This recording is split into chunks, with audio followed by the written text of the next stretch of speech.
그러니까 이민이 들어온다라는 거는 사람이 많다라는 거기 때문에 그렇죠. 노동 공급이 많다라는 의미입니다. 아, 반면에 이제 수요가 늘어나기 때문에 약간의 물가 상승 압력들이 있는데 또 노동 공급이 많기 때문에 1인당 그 평균적인 어떤 임금 상승률은 약간 좀 떨어질 수가 있습니다.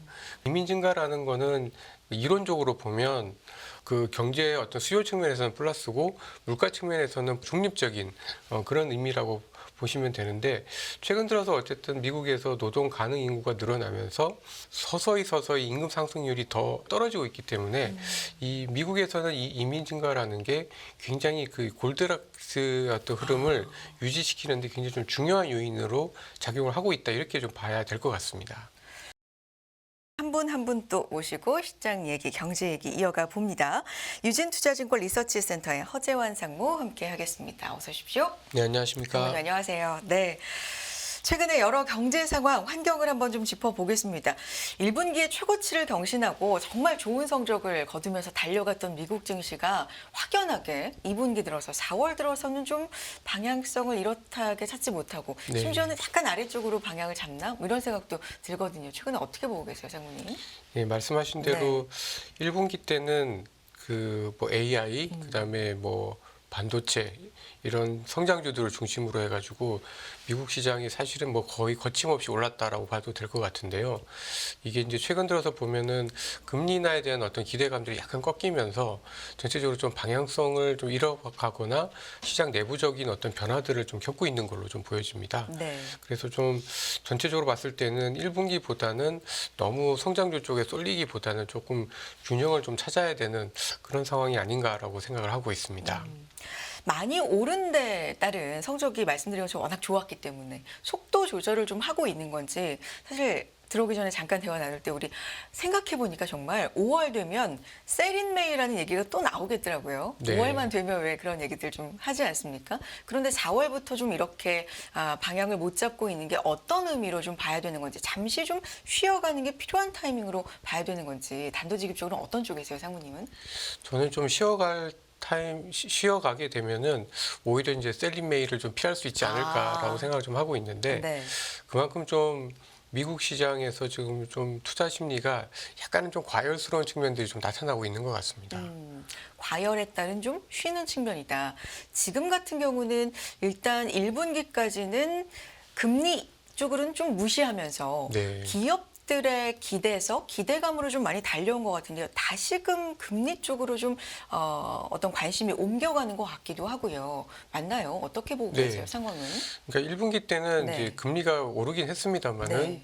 전반적으로 금리 인하에 대한 기대감 속에서 금리가 이제 더 경기가 좋으니까 이제 금리가 올라가는 그런 그림이었다라고 하면은 지금은 잘못하면 이거 인플레가 더 세지면은 금리를 인하가 아니라 인상이 될 수도 있겠네라는 생각이 들다 보니까 시장 전반적인 어떤 분위기가 조금 바뀌고 있는 걸로 보여집니다. 네. 그래서 지금은 너무 금리 인하에 기대에 좀 그 좌우되는 어떤 그런 섹터들 성장주보다는 조금 경기에 조금 더 금리에 좀 더 강한 그런 섹터들에 관심을 가질 필요가 좀 있지 않을까라고 보고 있습니다.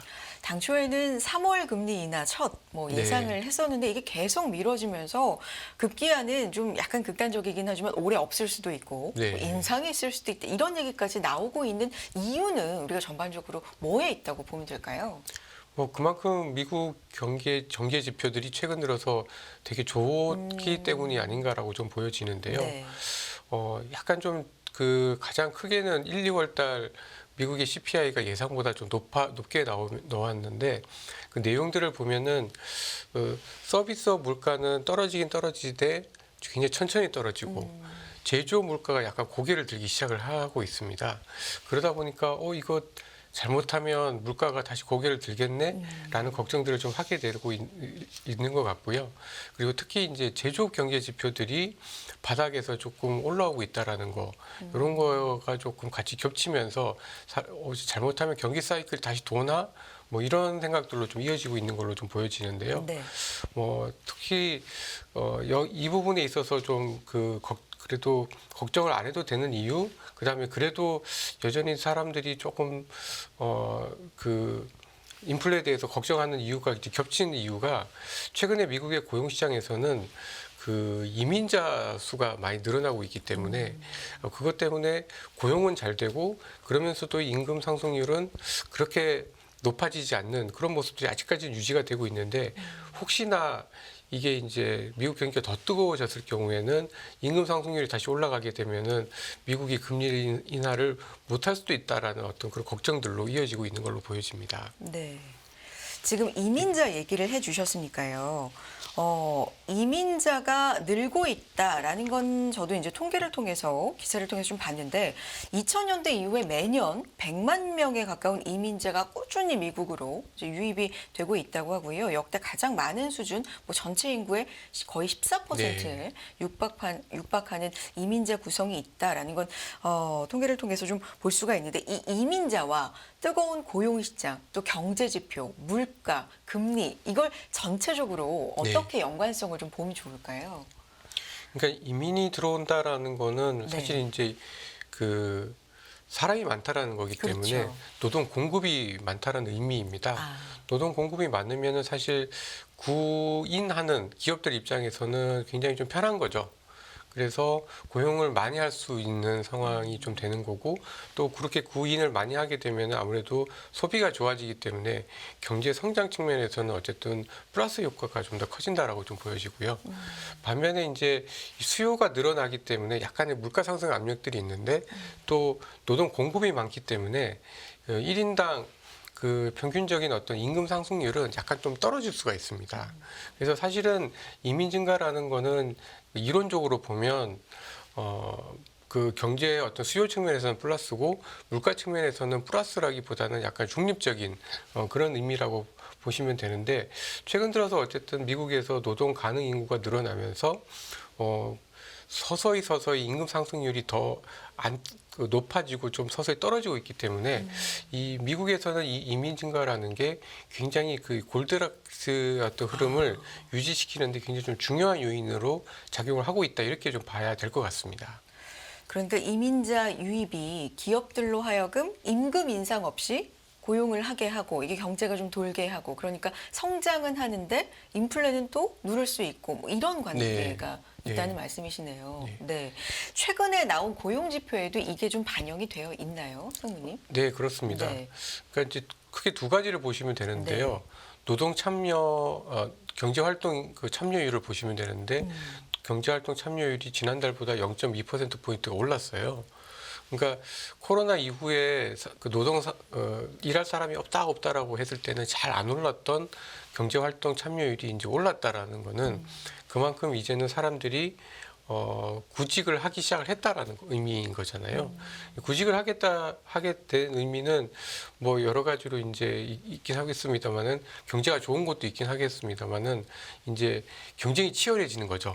좋은 일자리를 찾고자 하는 사람들이 자꾸 늘어나니까 나도 이제 일자리를 찾아야지라고 해서 이제 경제 활동 인구가 높아지는 것도 있고 그다음에 이제 시간당 임금 상승률이 전년 대비로 봤을 때는 4.3에서 4.1로 떨어지다 보니까 생각보다 물가에 대한 걱정은 있는데 이 임금 상승률은 안 올랐네 이런 느낌들이 있으면서 오히려 지난주 후반에는 또 미국 시장이 또 좀 주가가 많이 올랐다가 다시 좀 정체되는 그런 흐름으로 이어졌다라고 볼 수 있을 것 같습니다. 네. 그래서 물가는 아직 안심하기 이르지만 이민 증가라는 안전판이 있다라는 또 한 페이지를 통해서 이 보고서에서 설명을 해주고 계십니다. 앞서서 물가 얘기 좀 했었으니까 그 얘기를 좀 해볼까요? CPI 발표 앞두고 있습니다. 그런데 이걸 계기로 해서 시장에는 어떤 영향이 있을지 금리나 기대에도 이게 또 다른 영향을 미칠지 이게 궁금해지는데 이번에 어떻게 보세요? 아마도 최근 들어서 에너지 가격이 그래도 좀 올랐기 때문에 한 0.25%보다는 조금 높게 나오지 않을까라고 좀 판단을 좀 하고 있고요. 다소 높게 나올 것 같다. 네. 근데 이제 이렇게 나왔을 때 이제 물론 이제 내용을 뜯어봐야 되겠습니다만은 수요에 의해서 경제가 좋아서 그런 건지 아니면은 정말로 최근 들어서 뭐 그 중동 문제 때문에 휘발유 가격이 올라서 이제 그런 건지를 좀 뜯어봐야 되긴 하겠습니다만은 아무래도 이제 물가가 0.2%인 거랑 0.3%인 거랑은 좀 이 체감이 좀 다르거든요. 0.3이라는 거는 이 물가대로 계속 쭉 가게 되면은 물가가 1년 동안 3%를 넘는 거기 때문에 물가가 다시 반등할 수가 있다라는 의미인 거고 0.2%면은 그래도 2% 물가 목표대로 가고 있다라는 거기 때문에 좀 이 0.2냐 0.3이냐에 따라서 시장에서 느끼는 어떤 부담감들이 좀 크지 않을까라고 보여집니다. 0.2와 0.3의 네. 이 차이가 굉장히 좀 체감으로는 시장의 결과로는 좀 클 것 같다라는 말씀이신데 이 물가를 놓고 보자면 유가가 상당히 최근에 네. 뜨거운 감자잖아요. 100불을 갈 수 있다 없다 이걸 가지고도 좀 의견이 분분한 것 같은데요. 유가 측면에서는 어떻게 보고 계신지도 궁금합니다. 유가를 근데 최근 들어서 보면은 물론 이제 지정학적인 리스크 때문에 유가가 지금 뭐 90불대까지 올라가서 가면서 불안 요인인 거는 맞는 것 같은데요. 근데 사실 이게 최근에 유가가 그러면 무조건 그 지정학적인 요인들 때문에 올랐느냐라고 보면 그렇지는 않은 것 같습니다. 그러니까 예를 들면은 중국의 원유 수입량 같은 경우에 최근 들어서 조금 최근 2, 3개월 동안 좀 늘어나고 있거든요. 그러니까 중국 경기가 더 이상 안 나쁘다라는 거. 그러니까 원유의 어떤 최대 수입국이라고 할 수 있는 중국 경기가 더 나빠지지 않고 있다라는 걸 또 반영을 하는 거기 때문에 사실은 90불대 정도의 유가에서는 이게 수요와 공급이 같이 맞물려 있는 상황이라서 크게 악재가 될 것 같지는 않고 실제로도 이제 주식시장도 그렇게 좀 반영을 하고 있는데요. 이게 이제 100불이 넘어가게 되면은 아무래도 이제 상징적인 의미가 있는 거죠. 그만큼 단기간에 100불이 넘었다라는 건 수요보다는 공급에 의한 측면들이 좀 크기 때문에 유가가 100불 넘었을 때에는 아무래도 경기와 관련된 또는 경기 소비와 관련된 업종들 같은 경우에는 다소 좀 부정적인 영향이 좀 크지 않을까라고 좀 보여집니다. 최근의 상승이 지정학적 리스크 공급 측면에서의 영향이 좀 있었다면 일각에서는 이제 여름이 다가오니까 미국에서는 이 기름 소비 유가를 좀 끌어올릴 수 있을 만한 최대 소비 시즌이 또 여름이다. 그래서 이게 더 올라갈 수 있다라는 얘기도 네. 나오던데 이런 건 좀 경계해야 되는 부분일까요? 아무래도 그 주식시장 입장에서 봤을 때 네. 채권 시장 입장에서도 그렇고 이 원자재 가격이라는 거는 올라가면 비용이잖아요. 기업 입장에서도 그렇고요. 그래서 사실은 뭐 이게 수준 레벨보다는 상승 속도가 굉장히 중요합니다. 그러니까 90불대에서 계속 머물러 있으면은 그래도 사람들이 저희도 뭐 휘발유 가격이 1,600원대에서 이렇게 머물러 있으면은 비싸지만 좀 이렇게 쓰잖아요. 근데 이게 갑자기 1,800원 되고 2,000원 되면은 못 쓴단 말이에요. 그런 것처럼 이렇게 원자재 같은 경우에는 가격의 상승 속도가 굉장히 좀 중요한데 최근 들어서 유가 상승 속도가 얌전하다가 조금씩 올라가고 있습니다. 그러니까 이게 이제 100불이 넘어간다라는 이야기는 지난해 같은 기간에 60불, 70불대였던 유가가 20% 이상, 30% 이상 높아지게 되면 그만큼 미국 가계가 이제 원유를 제외하고 쓸 수 있는 임의로 쓸 수 있는 물건의 양이 줄어들기 때문에 아무래도 유가가 이제 100불 넘어서까지 올라가는 유가 상승이라고 하면은 또다시 이제 경기 침체 우려 또는 뭐 스태그플레이션에 대한 우려로 나타날 수가 있기 때문에 좀 시장에서는 좀 부정적으로 반영할 가능성이 높다. 그래서 유가의 어떤 상승 속도가 굉장히 중요하다 이렇게 좀 봐야 될 것 같습니다. 또 하나 앞서 말씀해 주셨던 이 제조업이 좀 꿈틀거리면서 다시 살아나고 있다. 네. 이거는 미국뿐만 아니라 중국에서도 마찬가지로 미중이 똑같이 제조업이 조금 올라오는 네. 그런 모습을 보이고 있어서 이게 긍정적인 요소가 있고 또 CPI나 물가 측면에서는 부정적으로 볼 수 있는 측면도 있잖아요. 네. 어떤 시각으로 봐야 되는지가 궁금합니다, 상무님. 그러니까 기본적으로 제조업 경기가 좋아진다라는 거는 긍정적이죠. 왜냐면은 코로나 터지고 사람들이 이제 밖에 안 나가고 이제 물건만 사다 보니까 코로나 터지고 2021년 정도까지 소위 말해서 뭐 핸드폰 뭐 이런 전자기기를 비롯한 공산품의 수요가 폭발적으로 늘었다가 최근 들어서 한 2년 가까이 그 수요가 완전히 또 죽었습니다. 죽었다가 이제 다시 이제 살아나는 사이클이니까 어떻게 보면은 저희 뭐 지금 반도체 이야기도 마찬가지입니다만은 이 제조업 경기가 좋아진다라는 거는 그만큼 공산품 사이클이 다시 들어온다. 경기 사이클이 다시 이제 올라온다라는 의미에서 봤을 때는 긍정적인 수도 있을 것 같은데 이 제조업 경기라는 게 결국은 일반적인 소비 수요를 상징하다 보니까 이게 제조업 경기가 너무 빨리 올라오거나 조금 그 이른 시점에서 올라오게 되면은 이게 또 사실 물가 상승의 압력과 네. 함께 맞물릴 수가 있는 상황입니다. 그래서 좀 약간 이게 이제 서로 양립하는 측면들이 좀 있는데요.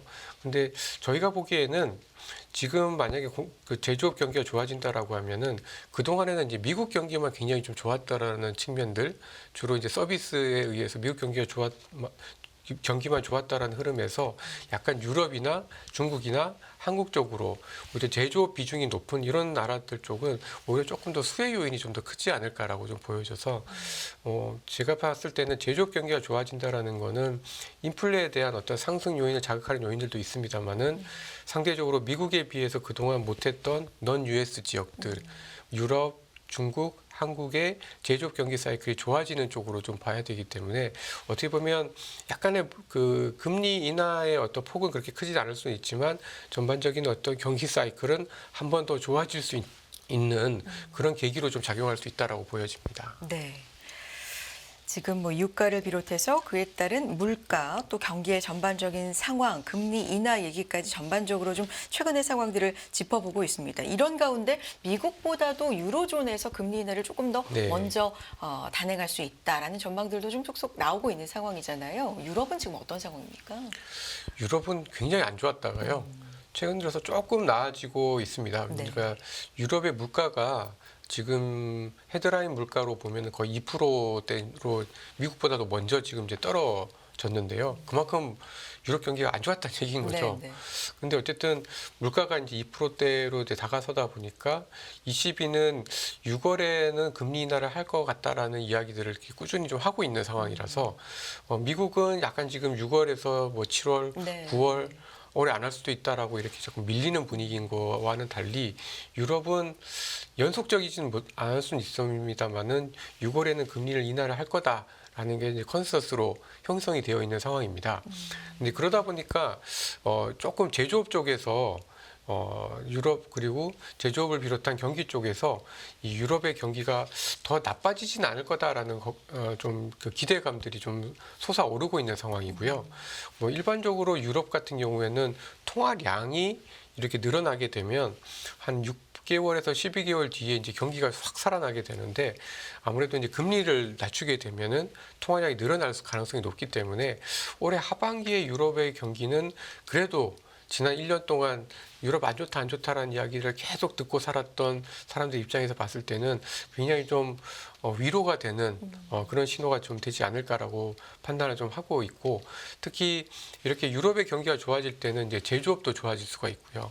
또 유럽의 제조업이 좋아지면은 유럽의 수출을 많이 하는 중국이 또 좋아질 수가 있기 때문에 이게 유럽이 좋아진다라는 거는 그 글로벌 주식시장 입장에서 봤을 때는 미국이 아닌 다른 쪽으로 달러가 아닌 다른 통화로의 힘이 좀 커질 수 있는 그런 계기로 작용할 수 있다라는 점에서 좀 중요한 좀 계기가 좀 될 수 있을 걸로 보고 있습니다. 네.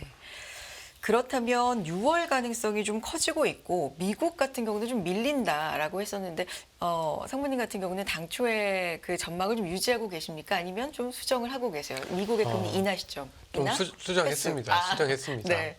그러니까 6월보다는 이제 7월로 7월. 예, 좀 수정을 했고 네. 그다음에 3번보다는 이제 2번으로 좀 좀 수정을 했고요. 아무래도 이게 미국 경기가 너무 뜨겁다라는 거를 저희가 좀 생각을 안 할 수가 없기 때문에 그랬고요. 근데 이제 그렇다고 해서 이제 금리 인하 자체를 안 할 정도로 미국 경기가 좀 전혀 둔화되지 않을 거다라고는 보고 있지는 않기 때문에 그래도 2번 정도 인하의 전망을 유지를 하고 있습니다. 7월 올해 첫 시작, 금리 인하 시작, 그리고 2번. 네. 그러면 기존의 지금 시나리오대로라면 유럽이 먼저 6월에 시작을 네. 하고 7월에 미국이 시작을 하고 아무래도 그 뒤이어서 한국도 네. 좀 따라갈 가능성이 있고요. 이렇게 된다면 최근에 환율의 움직임도 네. 좀 신경을 써야 되는데 글로벌 자금의 흐름 이런 것도 좀 염두에 둬야 될 부분이 있을까요? 그 최근 들어서 좀 저희가 이제 한국 입장에서 봤을 때 좀 가장 부담스러운 부분이 그 미국과의 어떤 금리 차이잖아요. 이게 이제 역대 사상 최고인데 한국은행이 과연 금리를 미국보다 먼저 내릴 수 있느냐라는 부분에 있어서 걱정들, 특히 이제 그 안에는 자금이 유출이 될 거라는 어떤 그런 걱정들이 좀 있는 게 사실입니다.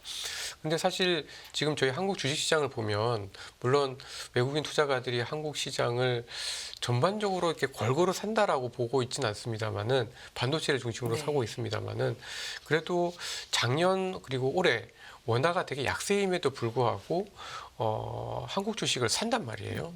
그리고 돈이 이제 들어온다라는 얘기잖아요. 그러니까 외국인들 입장에서는 원화가 약하다라고 해서 돈이 빠져나가지는 않고 있다라는 의미인 것 같습니다. 그래서 약간의 어떤 그 금리 차가 분명히 있음에도 불구하고 좀 한국의 어떤 그런 그 자금 이동 측면에서 봤을 때는 걱정하는 그런 흐름은 나타나고 있지 않다라고 좀 봐야 될 것 같고요. 그래서 지금 원달러 환율이 뭐 1,350원대 가다 보니까 다시 뭐 1,400원대 이야기들도 조금씩 나오고 있는 네. 것 같은데 저희는 1,400원대 환율은 조금 과도하다라고 보여집니다. 물론 뭐 1,350원대 환율이 편안하진 않고 굉장히 좀 불편한 환율인 거는 맞습니다만은 그렇다고 해서 저희가 이제 나라의 어떤 돈들이 빠져나갈 정도로 치명적이진 않다라고 좀 생각을 좀 하고 있고 그 지지난 그러니까 2022년 10월 달에 원달러 환율이 1,400원대를 찍었을 때는 네. 두 가지 테마가 있었습니다. 그러니까 테마라기보다는 그때 시장의 어떤 내러티브 좌우하는 생각들이 미국이 침체로 갈 수 있다. 그리고 두 번째로 중국이 그 리오프닝을 안 한다라는 것들이 좀 컸었던 것 같은데 지금은 이제 그렇지 않죠. 미국이 침체가 아니라 약간 뭐 연착륙이냐 아니면 무착륙이냐 네. 이런 상태니까 1,400원까지 갈 정도는 아니다라고 좀 보고 있고요. 그래서 저희는 상단을 한 1,360원에서 70원 정도로 생각을 좀 하고 있는데요. 작년 고점이 이제 1,360원인데 이제 1,360원대 환율이 갔었을 때의 시장의 내러티브가 뭐냐면 바로 하이어 폴 온 거였습니다. 지금 약간 그런 쪽으로 좀 가고 있는 거잖아요. 그러니까 미국이 금리를 안 내릴 수도 있다. 그 고금리를 계속 유지를 할 수 있다라는 하이어 폴 온 거 테마이기 때문에 그 정도까지는 올라갈 수는 있지만 그렇다고 해서 미국 경기의 침체를 반영할 정도, 1,400원 정도로 갈 정도로 저희 한국이 지금 안 좋냐라고 하면 뭐 자금 이탈도 없고 경상수지나 무역수지는 그래도 흑자를 내고 있고 뭐 그런 측면에서 봤을 때는 1,360원에서 70원대를 넘지는 않을 걸로 저희는 좀 예상을 하고 있습니다. 이 모든 것들을 반영해서 그렇다면 주식시장에서는 어떤 것들을 좀 주목해서 봐야 되는지 사실 1분기까지는 그냥 AI 네. 어떤 큰 줄기가 정말 이렇게 끌고 왔다고 해도 과언이 아닌데 그것도 약간 좀 주춤 쉬고 있는 네. 것 같기도 하고요. 그렇다면 2분기에는 어떤 부분이 있을지 다시 한번 AI가 뭐 끌어갈 수 있는 힘을 좀 얻을 수 있는 건지 아니면 금리 쪽을 봐야 되는 건지 모르겠습니다. 그러니까 금리가 좀 안정적이거나 금리가 좀 떨어지는 국면에서는 확실히 성장주가 좀 강하거든요. 근데 성장주의 대표가 이제 AI였기 때문이었고 이 AI를 끌고 있는 게 또 AI와 관련된 반도체였기 때문에 이제 미국 시장이 뭐 엔비디아와 그다음에 이제 AI를 중심으로 해서 주가가 좀 많이 올랐었던 것 같은데 지금처럼 이제 금리 흐름이 좀 바뀔 수 있다라는 거를 감안하면은 저는 아무래도 성장주보다는 조금 가치주 쪽으로 그다음에 반도체 쪽에서도 AI와 관련된 HBM보다도 삼성전자가 주로 하고 있는 낸드나 뭐 디램과 같은 일반 레거시 반도체 쪽으로 이런 쪽으로 시장의 관심들이 조금 좀 그 이전하지 않을까라고 생각을 좀 하고 있습니다. 미국과 한국을 좀 구별해서 혹시 본다면 어떻게 볼 수 있을까요? 아무래도 미국보다는 네. 저희 한국이 시장이 조금 더 낫지 않을까라는 생각입니다. 아, 그러니까 이제 미국은 아무래도 성장주 비중이 굉장히 좀 크잖아요. 네. 미국에서도 가치주들이 있습니다만은 전체적인 테크 산업에 차지하는 비중이 워낙 크고 성장주에 예민한 산업들이 좀 있고요. 한국에서는 아무래도 이제 성장 가치로 봤을 때는 가치주에 해당하는 산업들이 조금 더 많고 경기나 제조업에 민감한 산업들이 많기 때문에 아무래도 이제 이렇게 금리에 대한 어떤 인하 미국 경기가 안 좋다라는 거에서 제조업이 좀 살아날 수 있다라는 그런 기조로 갔을 때는 미국보다는 한국 시장이 조금 더 강할 수 있지 않을까라고 생각을 좀 하고 있어서 저는 지금은 미국보다는 한국 그다음에 AI와 쪽보다는 그냥 경기에 민감한 쪽 그다음에 반도체 쪽에서도 AI 반도체, 엔비디아류의 어떤 반도체보다는 삼성전자를 비롯한 일반 범용 반도체 쪽 이런 쪽들로 조금 시장의 흐름이 좀 순환되지 않을까라고 예상을 좀 하고 있습니다. 한국 시장이 상대적으로 수익률이 더 좋을 것이다. 네, 네. 이런 말씀이신데 그 기간이랄까요? 어느 정도 보고 계신가요? 올해 내내 뭐 이런 건 아니고 분기 전략이신가요? 일단은 뭐 올해 남아 있는 기간 동안에 이제 삼성전자를 비롯한 반도체 시장이 좋아질 거기 때문에 뭐 그런 기대들을 좀 하고 있는데 아무래도 이제 올해 하반기에 또 미국 경기를 한 번 더 보긴 해야 될 것 같거든요.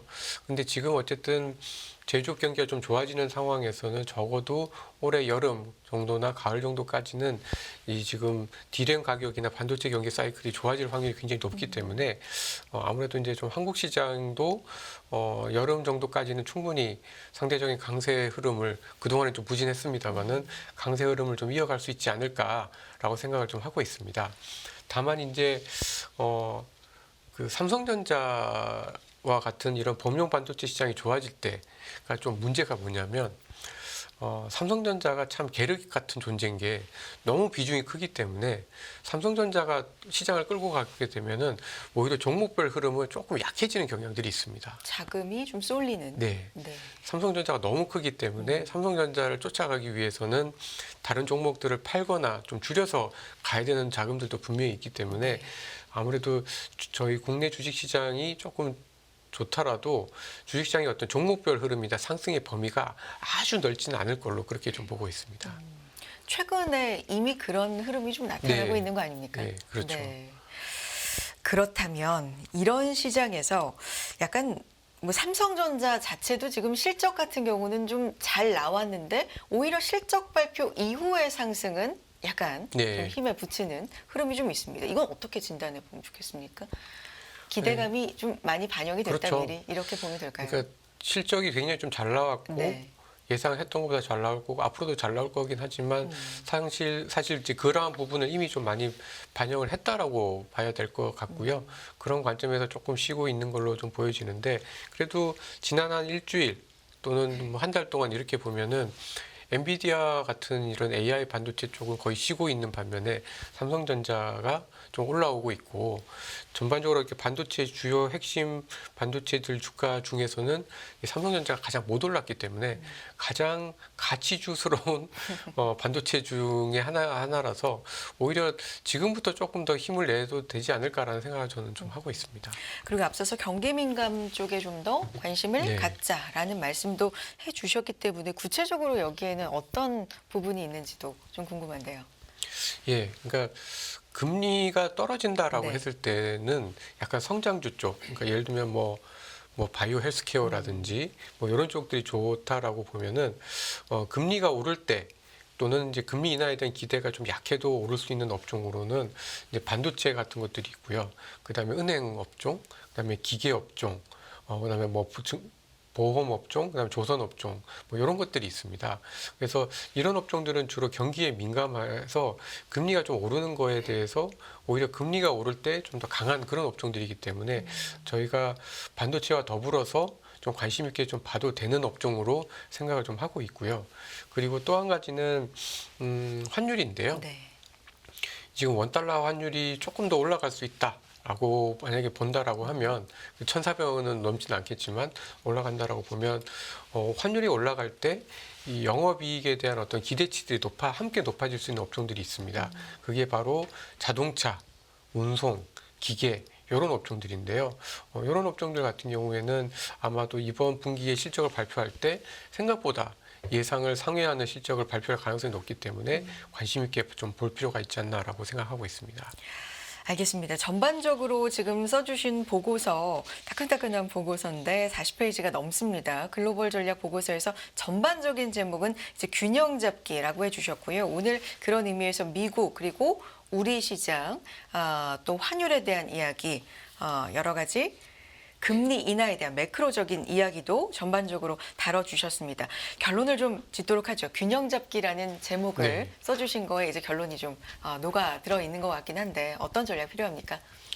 그러니까 1분기 때는 이제 뭐 AI, 네. 그다음에 미국 시장, 그래서 미국 시장에 있는 AI, 그다음에 성장주에 좀 집중했었던 전략이 상대적으로 좀 유효했다라고 보면은 2분기에는 이런 금리 인하에 대한 어떤 기대감들이 조금 퇴색하거나 지연이 됨에 따라서 약간 미국보다는 미국이 아닌 시장, 그리고 AI 보다는 그냥 일반 경기 민감한 쪽, 그다음에 이제 반도체 쪽에서도 AI 반도체 쪽보다는 일반 반도체, 뭐 삼성전자를 비롯한 일반 반도체 쪽으로 상대적으로 좀 경기에 민감하면서도 그동안 주가 상승이 좀 미진했던 이런 업종들 중심으로 해서 관심을 갖는 것이 1분기에 너무 성장주에 치우쳤던 흐름에서 조금 균형을 잡아갈 필요가 좀 있지 않나라고 보고 있습니다. 키 맞추기 측면에서 네. 2분기는 좀 시장이 진행될 가능성이 있다라고 말씀을 해주셨고요. 마지막으로 하나만 더, 간밤에 채권 금리가 좀 많이 움직였고 네. 최근에 뭐 4.4도 넘어서는 흐름이 10년물 중심으로 미국에서 보여서요. 요거는 단기적으로 시장에 좀 충격을 줄 가능성도 있겠습니까? 어떻게 보십니까? 그러니까 지금 4.5 정도까, 네. 4.4에서 4.5까지는 괜찮을 것 같은데요. 이게 이제 4.5를 넘어서게 되면 5%가 보이기 때문에 아마 4.5를 넘어서게 되면 시장에서 좀 많이 불안해하지 않을까라고 생각을 좀 하고 있는데요.